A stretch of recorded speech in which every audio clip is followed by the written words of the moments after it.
The first gunshot was what had driven Quinn Sutton from town all those months ago, but it was Penelope Newsome's smile that finally brought him back to the world of the living.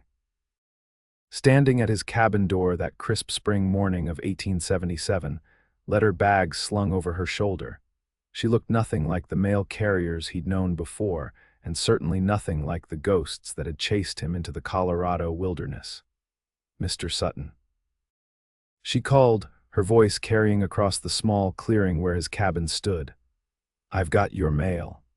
Quinn hadn't expected anyone, especially not a woman in a practical riding skirt with determination written across her features. His hand instinctively moved toward the rifle propped by the door, then fell away. Something in her open expression made his defenses seem unnecessary, almost foolish. "Nobody comes out this way," he said, his voice rough from disuse. 6 months of speaking to no one but his horse, and the occasional wild creature had left him awkward with words. She lifted her chin. "Well, I'm here now. The postmaster in Silver Creek said you hadn't collected your mail in months. Since I'm riding this route anyway to deliver to the Hammond place, I figured I might as well bring yours too." Quinn stepped forward, suddenly aware of his unkempt beard and the sorry state of his cabin. "That's 20 miles out of your way." 19, she corrected with a small smile. "And I enjoy the ride." His weathered hand reached for the small stack of envelopes she offered. Their fingers brushed, and Quinn drew back as though burned, human contact something he'd avoided since the incident. "Much obliged," he mumbled, scanning the letters. Most were official-looking, probably tax notices or land claim paperwork. One envelope caught his eye, his sister's handwriting. Penelope Newsome didn't turn to leave as he'd expected. Instead, she glanced toward his small cooking fire. "I've been riding since dawn," she said. "I don't suppose you'd spare a cup of coffee before I head back?" Quinn hesitated. The isolation of his cabin had become both prison and sanctuary these past months. Inviting someone, and especially someone with bright eyes that seemed to see too much, felt dangerous. "It's not fancy," he warned, stepping back from the doorway. "I've never cared much for fancy," she replied, following him inside. Quinn moved mechanically, adding wood to the fire, setting the battered coffee pot to boil. His hands, so sure with horses and rifles, felt clumsy under her gaze. "I've heard about you in town," she said, settling onto his one rough-hewn chair. "The rancher who vanished after the Garrett shooting," his shoulders stiffened. "Not much to hear. 3 men dead, and the only witness walks away from his land, his business, everything." She studied him. "Seems like there might be plenty to hear, if someone was telling the story right." Quinn poured the coffee once it had boiled, black and strong, into 2 tin cups. His late wife's china remained packed away in a trunk he hadn't opened since moving to the cabin. "You're mighty forward for someone who's just delivering mail," he said, no real heat in his words. She accepted the cup with a nod of thanks. "And you're mighty hidden away for a man who was cleared of any wrongdoing." She blew across the surface of her coffee. "The way I heard it, you shot in self-defense. Doesn't make those men any less dead." The words escaped before he could stop them, hanging in the air between them. Penelope didn't flinch. "No, I don't suppose it does." They drank their coffee in silence after that. When she finished, she stood, brushing dust from her skirt. "I'll be by next week with whatever comes in for you." "There's no need, I'll be by," she repeated firmly, "unless you'd prefer to come to town yourself." The thought of Silver Creek with its whispers and stares made his chest tighten. "No, next week then." She paused at the door. "You might consider cutting that beard before then. You look like you're harboring small animals in there." For the first time in months, Quinn felt something close to amusement. Is that how mail carriers talk to all their customers, only the ones hiding from the world? With a tip of her hat, she was gone, mounting her horse with practiced ease. Quinn stood in the doorway long after she disappeared down the trail, the letters still clutched in his hand, the ghost of interaction lingering in his quiet cabin. True to her word, Penelope returned the following Thursday, this time with a newspaper along with his mail. "You shaved," she observed, a hint of approval in her voice as she handed over his correspondence. Quinn ran a hand over his now smooth jaw. "Had to check if I still had a face under there." "A decent one, as it turns out," she remarked matter-of-factly, then nodded toward his door. "Coffee still on offer." He stepped aside to let her in, oddly pleased by her return. The cabin, he realized, looked exactly as it had the week before, sparse, functional, devoid of any personal touches. He'd cleaned it that morning, though he told himself it was routine maintenance, nothing to do with her expected visit. "You've got quite a spread down in the valley," Penelope said as she settled into what he now thought of as her chair. "Your foreman, Mr. Daniels, seems to be running it well enough." Quinn's hands stilled over the coffee pot. "You've been to my ranch. The Diamond S is on my route now. Took over from old Wilkins when his rheumatism got too bad." She accepted the cup he offered. "Your cattle look healthy." "Spring calving went well, from what your men said." A pang of something responsibility, perhaps, or guilt shot through Quinn. He hadn't asked about the ranch in months, had trusted Isaac Daniels to manage everything. "I should pay you for bringing the mail all this way," he said, changing the subject. Penelope shook her head. "I'm already paid by the Postal Service. Not for the extra miles to my cabin. Consider your coffee payment enough." Her eyes met his over the rim of her cup. "Though I wouldn't say no to something to eat next time. These mountain trails work up an appetite." Quinn found himself nodding. "Next time." As she was leaving, she paused, looking back at him. "Mr. Sutton, Quinn," he corrected, surprising himself. "Quinn," she repeated, his name sounding different in her voice. "There's a town meeting next Tuesday, about the railroad coming through, might affect your property." "I told you, I know what you told me, but a man doesn't build something like the Diamond S just to abandon it." She swung up onto her horse with practiced grace. "Just thought you should know." He watched her ride away, her straight back and confident posture a stark contrast to the hunched, shadow-dwelling creature he'd become. For the first time since the shooting, Quinn found himself thinking of the future rather than the past. 3 visits became 5, then 8. Quinn began to mark time by Penelope's appearances rather than the changing seasons. Each Thursday he rose earlier than usual, built up the fire, and prepared for her arrival. Sometimes she brought stew meat or fresh bread from town along with his mail to supplement that terrible coffee, she claimed. He learned that Penelope had come west 2 years earlier after her husband died of influenza, leaving her with mounting debts and few prospects in Philadelphia. The postal route had been a desperate measure, one that raised eyebrows in Silver Creek, but kept her independent.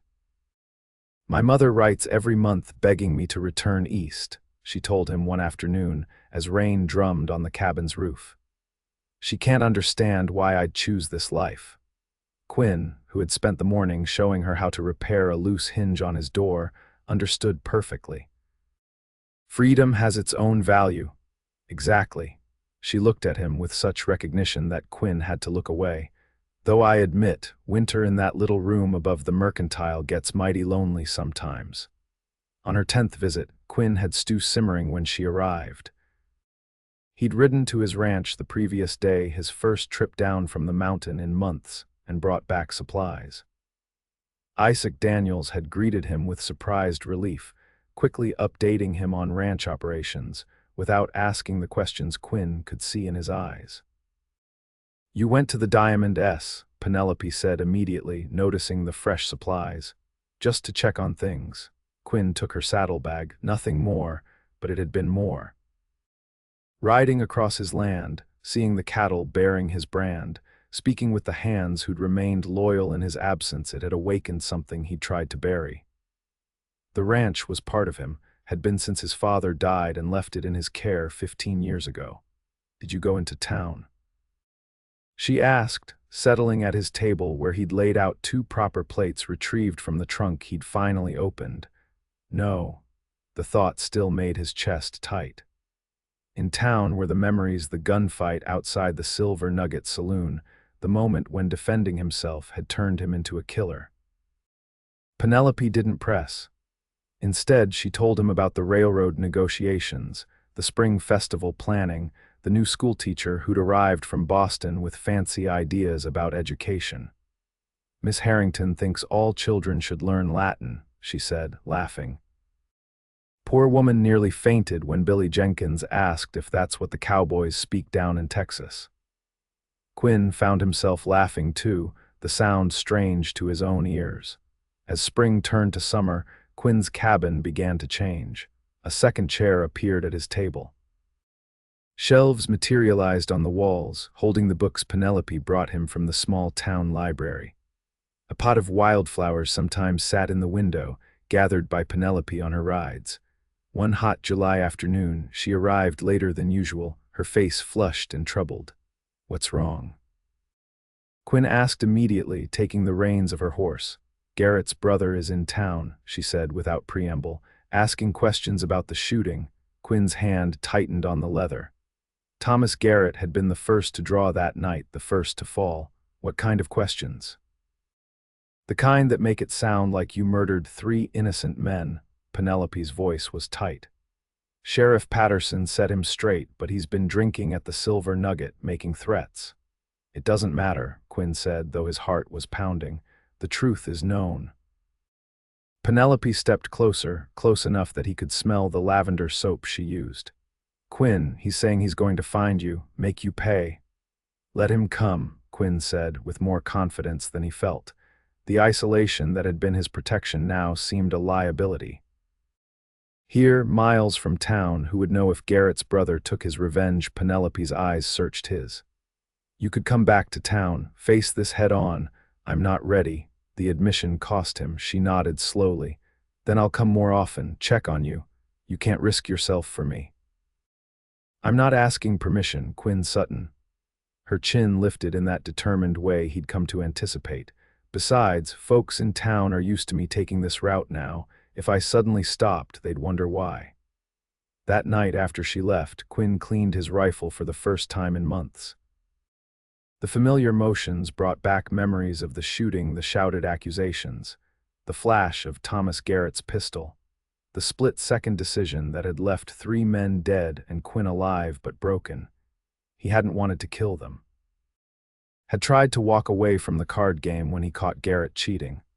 But Garrett and his friends had followed him into the street, drunk and angry about the money they'd lost.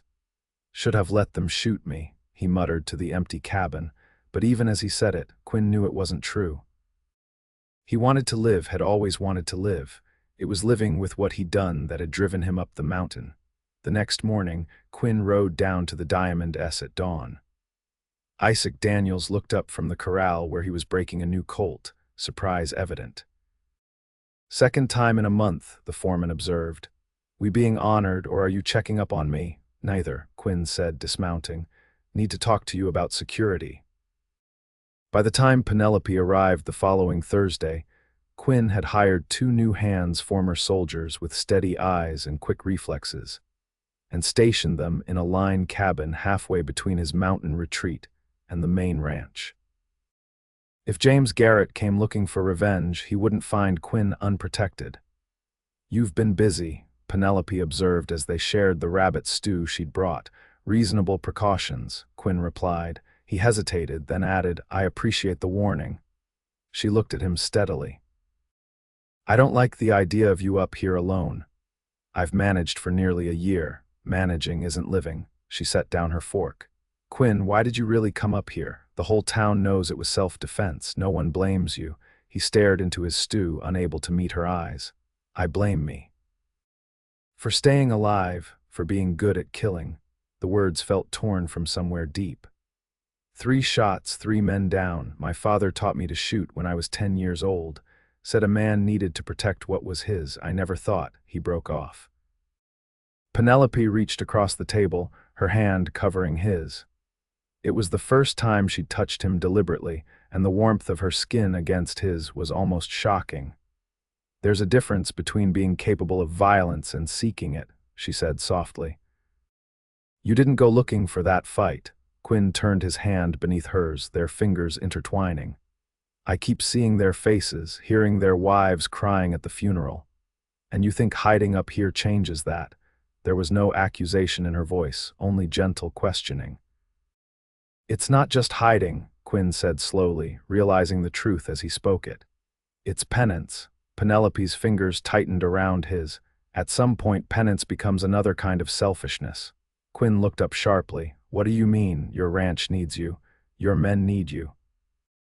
The town needs sensible voices like yours with this railroad business. She paused, then added more softly, and some of us just need you. The words hung between them, changing everything and nothing. Quinn was acutely aware of their joined hands, of the slant of afternoon sun across her features, of the steady rhythm of his heart that seemed to beat in time with hers. I'll think about it, he promised. She smiled, the expression lighting her entire face. That's all I ask. As July faded into August, Quinn began venturing down to the Diamond S more regularly. Isaac welcomed his increased presence without comment, simply handing over the account books and updating him on ranch business, as though Quinn had never retreated to the mountains. The men treated him with the same respectful camaraderie as before, though Quinn occasionally caught them watching him when they thought he wasn't looking. Not with fear, he realized, but with a kind of cautious concern, as though they weren't sure which Quinn had returned the steady, fair-minded rancher they'd known, or some altered version of him.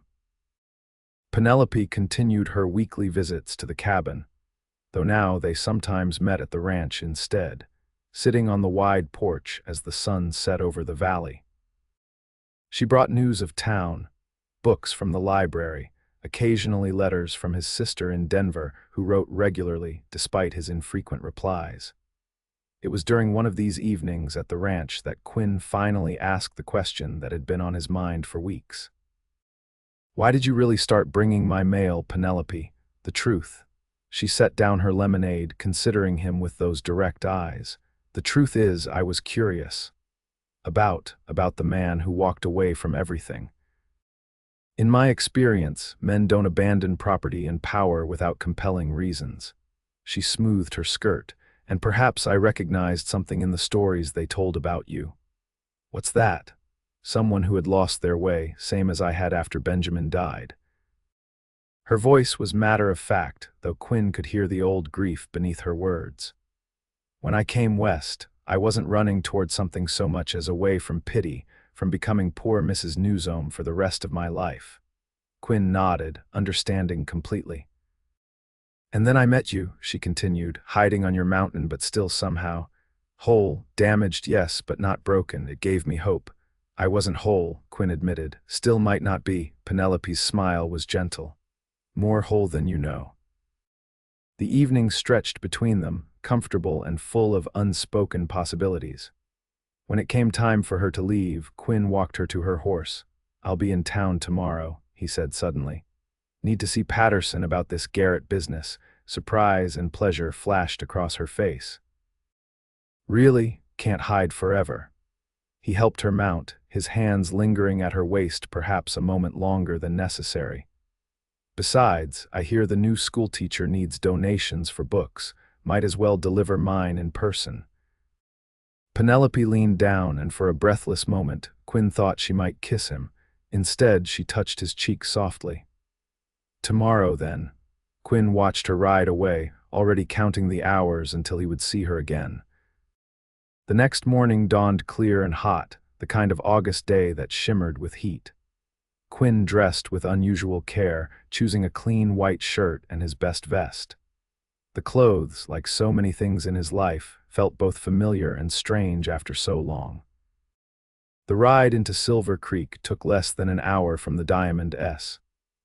Quinn could have made the journey from his cabin, but something about returning to town from his ranch felt right, a reclaiming of his proper place in the world. Silver Creek hadn't changed much in his absence. The main street still stretched dusty and wide, lined with false-fronted buildings. The mercantile still displayed the same goods in its windows. The Silver Nugget saloon still stood at the far end, though Quinn's eyes skated past it, focusing instead on the small post office where Penelope would be sorting mail at this hour. He was aware of people noticing his arrival, of conversations pausing as he rode past. Not hostile, he realized with some surprise, but curious. A few men nodded in greeting. Old Mrs. Finch, sweeping the boardwalk in front of her dress shop, actually smiled. Quinn dismounted in front of the sheriff's office, tying his horse to the hitching post with steady hands. He'd expected panic at the thought of town, but found himself unexpectedly calm. Sheriff Patterson looked up from his desk as Quinn entered, surprise flickering across his weathered features. "Well, look what the wind blew in," he said, rising to his feet. "Beginning to think you turned into a mountain hermit for good." Quinn removed his hat. "Heard James Garrett's been asking after me." Patterson's expression sobered. "He left town 3 days ago, headed back east from what I gather." After he sobered up, he seemed to accept the truth about what happened. Relief loosened a knot in Quinn's chest. "Good to hear." "His brother drew first, Quinn. We all knew it then, we all know it now." Patterson's gaze was direct. "You planning on rejoining the living?" "Town council could use your voice with this railroad business getting complicated." The question was asked casually, but Quinn heard the importance behind it. His return to town wouldn't just be personal, it would be a statement about his place in the community. "Thinking on it," Quinn answered honestly. "Taking things a step at a time." Patterson nodded, satisfied. "Fair enough. Coffee." They spoke for nearly an hour, the sheriff updating Quinn on town matters with the easy rhythm of their long acquaintance. By the time Quinn left, the morning was well advanced, the street bustling with activity. He crossed to the post office without allowing himself to hesitate. The small bell above the door announced his entrance, and Penelope looked up from behind the counter, surprise and pleasure transforming her face. "You came," she said simply. "Said I would." Quinn moved closer, suddenly aware they weren't alone. The postmaster, Mr. Hammond, watched their exchange with undisguised interest from his desk in the corner. "Good morning, Mr. Sutton," the older man called. "Been a while since we've seen you in town." "Mr. Hammond," Quinn nodded politely. "Been too long." "Well, don't be a stranger now." "Folks been asking after you." The postmaster's shrewd eyes moved between Quinn and Penelope. "Miss Newsome, why don't you take your lunch break now? I can manage the counter." Penelope's cheeks colored slightly. "It's only 11, perfect time before the rush." Hammond waved them toward the door. "Go on now." Outside, Quinn found himself smiling at Penelope's flustered expression. "I think we've been dismissed." "Mr. Hammond fancies himself a matchmaker," she explained, falling into step beside him. "Ever since his niece married the blacksmith after he arranged for them to deliver a package together." "Is that what he's doing, matchmaking?" Quinn asked, watching her face carefully. Penelope met his eyes steadily. "What do you think he's doing?" "I think," Quinn said slowly, "that he sees what I've been too blind to admit." Around them, Silver Creek continued its daily business, wagons rolling past, children darting between buildings, shopkeepers arranging displays. But for Quinn, the world had narrowed to this woman walking beside him, her presence more vital than the air he breathed. "And what's that?" she asked, her voice almost a whisper. "That I started living again the day you showed up at my cabin door." Quinn stopped, turning to face her. "That every Thursday became the only day that mattered." Penelope's eyes softened. "Quinn, I don't know if I'm ready," he continued, the words coming faster now. "I don't know if I deserve after what happened." "Stop." Her hand found his, fingers interlacing with a familiar rightness. "The past is written. What matters is what you write now." Around them, Silver Creek continued its daily rhythm, but Quinn barely noticed. In Penelope's eyes, he saw not the man he'd been, nor the broken figure he'd become, but the possibility of who he might yet be. "Have dinner with me," he said. "Not as mail carrier and recipient, not as friends." "As what then?" she asked, though her smile suggested she already knew. "As a beginning," Quinn answered. That evening they dined at the Creekside Inn, the small hotel that boasted Silver Creek's only proper restaurant. Quinn had reserved a private table by the window, away from curious eyes. He'd spent the afternoon at the Diamond S, gathering his courage along with the wildflowers he'd picked for Penelope from the meadow where his mother had once planted columbines. She arrived wearing a simple blue dress that made her eyes appear even more striking. The sight of her, deliberately dressed for him rather than in her practical riding clothes, struck Quinn with unexpected force. "You look beautiful," he said as he held her chair.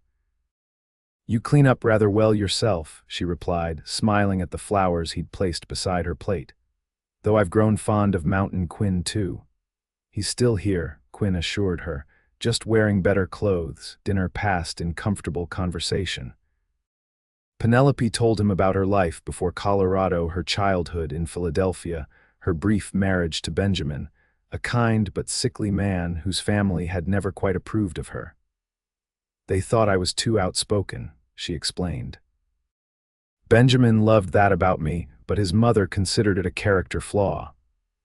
"Their loss," Quinn said simply.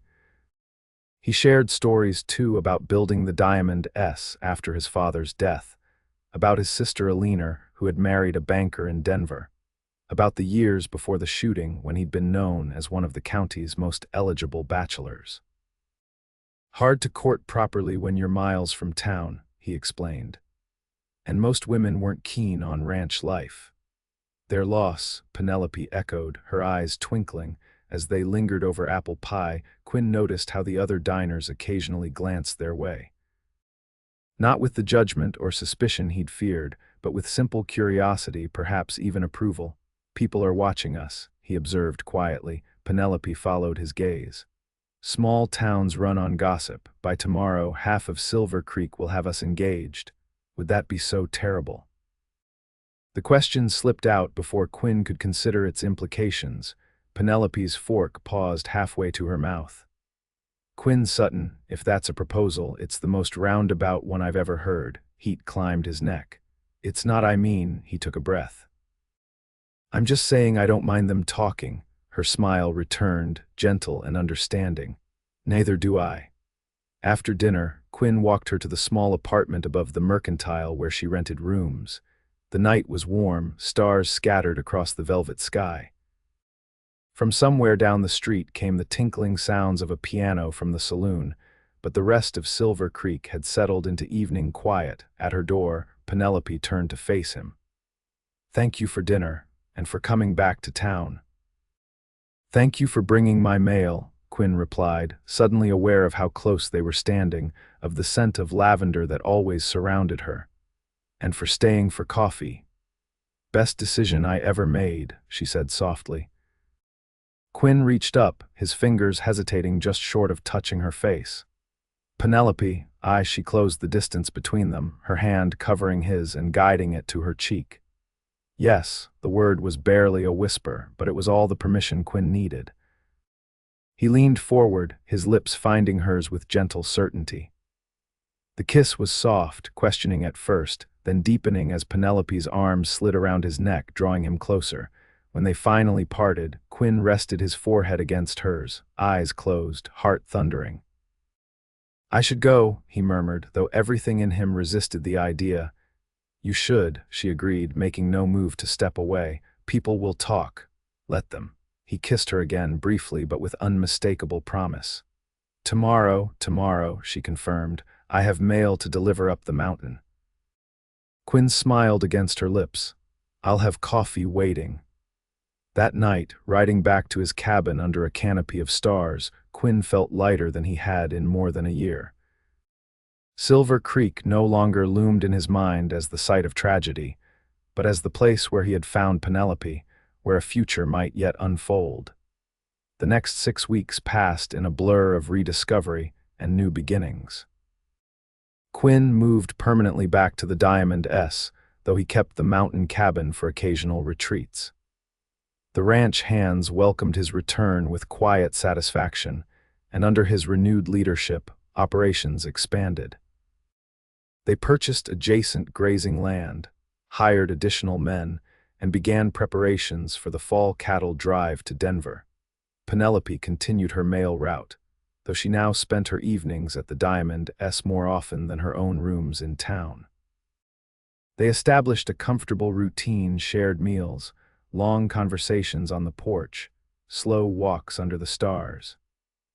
Quinn found himself laughing more, the weight of the past gradually lifting from his shoulders. Silver Creek adjusted to their courtship with the pragmatic acceptance of a frontier town. There were whispers, of course, about the mail carrier and the rancher who had once shot 3 men dead. But as summer faded into fall, even those whispers died away, replaced by more pressing matters: the railroad negotiations, the upcoming Harvest Festival, the new school building fundraiser. It was Penelope who suggested Quinn join the town council when a position opened in late September. "They need level heads with this railroad business," she said one evening as they sat before the fireplace in the ranch house. "The company's offering terms that favor them too heavily." Quinn looked up from the book he'd been reading. "What makes you think they'd want me? Mayor Hollister asked me just yesterday if you might consider it." Penelope set aside her mending. "Said the town could use a businessman with your experience." The request surprised Quinn. 6 months ago, he'd believed himself permanently exiled from town affairs. Now, he was being invited back into the heart of the community. "I'll think about it," he promised. 2 days later, he accepted the position. The first meeting was tense but productive, with Quinn offering alternatives to the railroad's proposed right-of-way that would better protect local businesses and water rights. By the end of the evening, even his most doubtful colleagues seemed grudgingly impressed by his grasp of the issues. As October painted the aspen groves gold, Quinn found himself fully reintegrated into the life he'd abandoned. He attended Sunday services, negotiated cattle prices with buyers, shared drinks with Patterson and other old friends at the Silver Nugget, even standing in the exact spot where the shooting had occurred, facing that memory without flinching. "You've changed," Penelope observed one crisp afternoon as they rode along the creek that gave the town its name. "There's a piece about you now." Quinn considered this. "Not changed so much as returned," he said finally, "to myself, to the world." She smiled, the expression warming him more than his heavy coat. "With improvements, credit where it's due," he replied, reaching across to take her hand. "I had an excellent guide." The Harvest Festival in late October marked the official end of summer and the beginning of preparations for the long mountain winter. Quinn had volunteered the Diamond S for the celebration, its sprawling grounds ideal for the gathering of nearly the entire town. Tables laden with food stretched across the yard. Fiddle music filled the air as couples danced on a wooden platform constructed for the occasion. Children darted between clusters of adults, playing elaborate games of tag and hide and seek. Quinn moved through the crowd, accepting congratulations on the ranch's revival, discussing business with neighboring ranchers, answering questions about the railroad negotiations. It still amazed him how completely he'd been welcomed back, how thoroughly forgiven for his retreat from community. He found Penelope by the apple bobbing contest, laughing as she helped dry off a thoroughly soaked young girl. "Having fun?" he asked, coming to stand beside her. "The best," she replied, her eyes bright with happiness. "This was a wonderful idea, hosting it here." "I have occasional good ideas," Quinn said, taking her hand. "Come with me for a minute." He led her away from the festivities, toward the small rise behind the main house where a single oak tree spread its branches. From here, they could see the entire celebration spread below them, and beyond that, the town of Silver Creek nestled in the valley, smoke rising from chimneys against the backdrop of mountains. "I wanted a moment away from the crowd," Quinn explained, suddenly nervous. He'd rehearsed this speech a dozen times, but now that the moment had arrived, words seemed inadequate. Penelope watched him with knowing eyes. "Quinn Sutton, you look like a man with something important to say," he laughed, shaking his head. "You always could read me too easily." "One of my many talents," she agreed, her smile encouraging. Quinn took both her hands in his. Penelope, when you showed up at my cabin door last spring, I was half dead, not just hiding from town, but from life itself. Quinn, please, let me finish before I lose my nerve. He squeezed her hands gently. You brought me back, not just the mail, but conversation, laughter, purpose. You saw something in me worth saving when I couldn't see it myself. Penelope's eyes shimmered with unshed tears. I only saw what was already there, be that as it may. Quinn reached into his pocket, withdrawing a small velvet box. I know it hasn't been very long, but when you've spent months talking only to your horse, you learn not to waste time once you find something worth holding on to.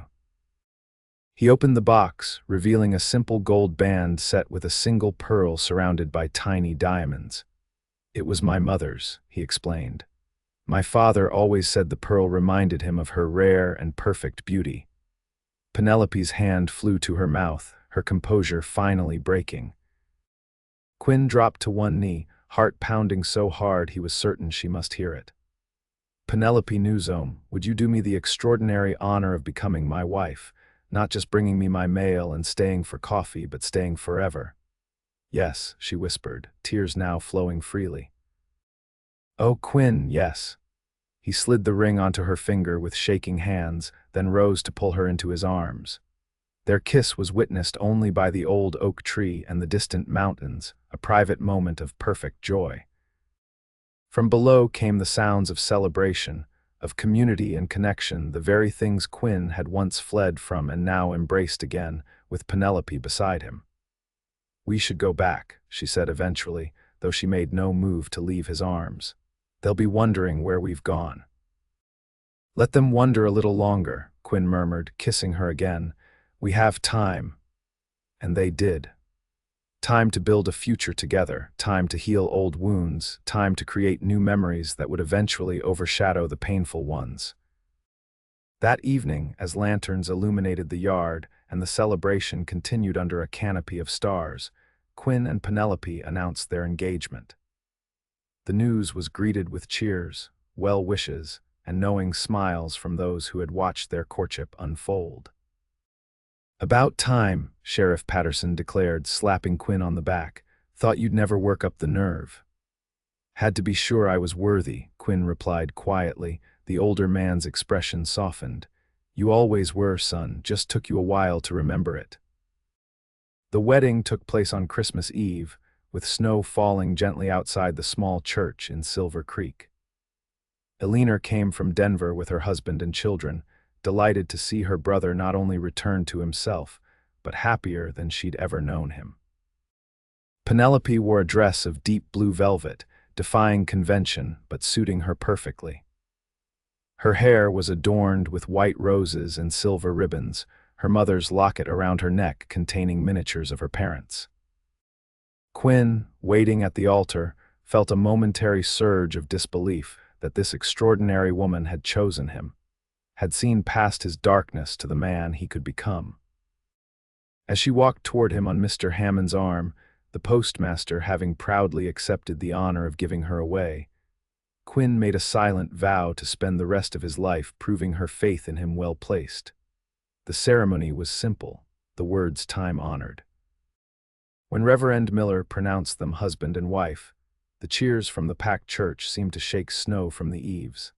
Later, at the reception in the town hall, Quinn found a quiet moment to give Penelope her wedding gift, the deed to the mountain cabin, officially transferred to her name. Your retreat, he explained as she examined the document, whenever town gets too busy or the ranch too demanding. Penelope's eyes softened with understanding. Our retreat, she corrected. A place for both of us to remember how this all began. Quinn nodded, throat tight with emotion. With mail delivery and coffee.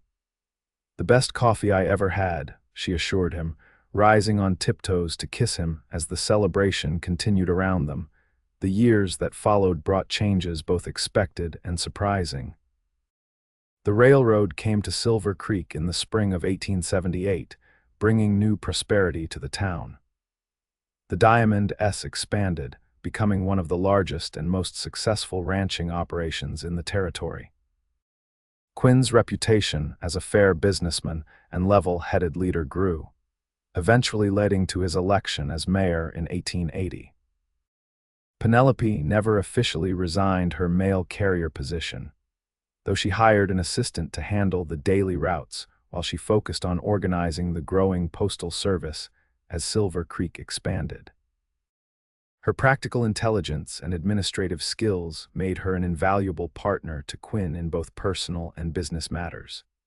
Their first child, a daughter they named Eleanor Rose, arrived in the winter of 1879, followed 2 years later by a son, James Quinn. The mountain cabin became a special retreat for the family, a place where they escaped the increasing demands of ranch and town several times a year, teaching the children to fish in the creek and identify wildflowers in the meadows. On quiet evenings, Quinn would sometimes find himself remembering those dark months of isolation, marveling at the distance he had traveled from that broken man to the husband, father, and community leader he had become. "What are you thinking about so seriously?" Penelope asked one such evening as they sat on the porch of the cabin, watching their children chase fireflies in the gathering dusk. Quinn smiled, taking her hand. The gesture had become as natural as breathing over the years, yet never lost its significance. "About how close I came to missing all of this," Penelope leaned against his shoulder, "but you didn't miss it. Thanks to a stubborn mail carrier who wouldn't take no for an answer. I prefer persistent," she corrected with a smile, "and you're welcome." As darkness settled over the mountain and their children's laughter echoed through the trees, Quinn Sutton held his wife close, grateful beyond words for second chances, for the courage to begin again, and for the woman who had brought him his mail and stayed for so much more than coffee.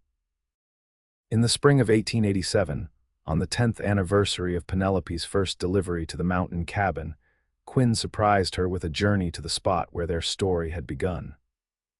The cabin, now expanded and improved but still maintaining its rustic charm, welcomed them with familiar comfort. 10 years, Penelope marveled, running her hand along the rough-hewn table where they had shared that first cup of coffee. "Sometimes it feels like yesterday. Sometimes it feels like a lifetime," Quinn replied, setting down the picnic basket he'd prepared, in the best possible way. Their children were staying with Eleanor in Denver, giving Quinn and Penelope a rare week alone together. At 41, Quinn's dark hair now showed threads of silver at the temples, and the lines around his eyes had deepened from years of working outdoors. Penelope, at 38, remained as vibrant as ever, though motherhood and responsibility had added a new depth to her beauty. "I have something for you," Quinn said, reaching into his pocket, "an anniversary gift." He handed her a small leather pouch. Inside, Penelope found a delicate gold charm in the shape of a coffee pot. "Quinn," she laughed, holding it up to the light, "it's perfect. I had it made in Denver," he explained. "To commemorate that first visit, I've been thinking perhaps we should start a tradition." "What kind of tradition?" she asked, already fastening the charm to the bracelet he had given her on their 5th anniversary. "Every year on this day, we add a charm that represents another chapter of our story." He smiled. "Next year, perhaps a railroad for when Silver Creek changed, or a baby booty for Leaner's arrival." Penelope's eyes softened. "I love that idea," she said. "A tangible memory of our journey together." They spent the week revisiting old haunts, the creek where they'd fished together, the meadow where he'd proposed, the ridge overlooking the valley where they'd often ridden. Each place held memories that had only grown richer with time. On their last evening at the cabin, after a simple dinner shared by lamplight, Quinn reached for his wife's hand across the table. "Do you ever wonder what would have happened if you hadn't volunteered to bring my mail that day?" Penelope considered the question. "I believe we would have found each other eventually," she said with characteristic certainty.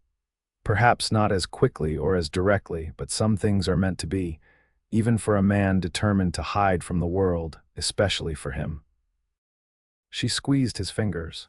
"The heart knows what it needs, even when the mind is confused." Quinn brought her hand to his lips. "Mine certainly did." As they prepared to return to the Diamond S the following morning, Penelope paused in the doorway, looking back at the cabin that had witnessed the beginning of their story. "We should bring the children here more often," she said. "Tell them the whole story, even the dark parts." Quinn asked, securing the door behind them. "Especially those," she replied. "They should know that even good men face darkness, and that courage isn't about never falling, but about rising again." Quinn mounted his horse, extending a hand to help Penelope onto her mare. "When did you get so wise, Mrs. Sutton?" "I've always been wise, Mr. Sutton," she retorted with a smile. "It just took you a while to notice." As they rode down the mountain trail, side by side as they had been for a decade, Quinn reflected on the extraordinary journey that had led them here. From isolation to connection, from darkness to light, from a solitary man hiding from his past to a husband and father embracing his future. And it had all begun with mail delivery and coffee, the simplest of gestures that had changed everything. A frontier love story written not in grand gestures, but in persistent kindness and the courage to begin again. Behind them, the cabin stood waiting for their return, a silent witness to the power of second chances and the unexpected paths that lead the heart home.